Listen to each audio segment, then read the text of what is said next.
Mwaramutse nagumye niyumvira ku muntu yanyandikiye ambwira ngo kirazira ko ndavuga aho ngeze ngo nyana cyane ngo muri Kenya Nairobi ngo harimwo imbonerakure ngo zikora ngo ibintu vyinshi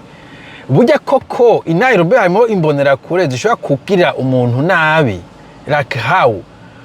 bajyayo nkande n'abantu basanzwe barundi bagiye gupagasa hanyuma kubera bakunda umuhari n'ubwoko bwabo je ne sais pas bagaca bavuga ati umuntu wese atazovuga ivyo twumva zo tumuhohotera no muri Nairobi ico ni kimwe bagiye gute bagiye imbonerakure ako kazi kabajanye cyane n'abari bagiye mu bindi bikorwa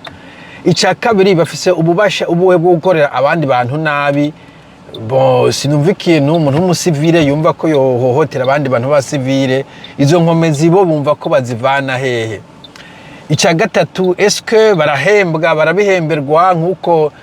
service de sécurité ziba zihembwa police igahembwa isikaki gahembwa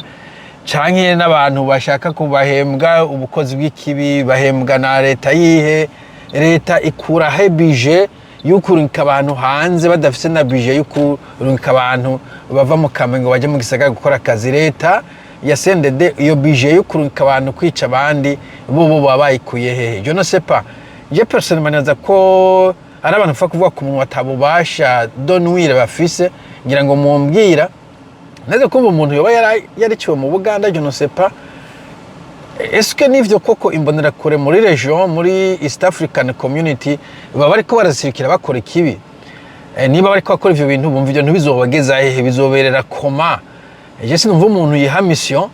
yo kwica nk'undi muntu c'est très ridicule ariko je naza yuko kumbure ari bikanganyoni niko ndavyibaza bon je ntabwo bangendana mugira umunsi mwiza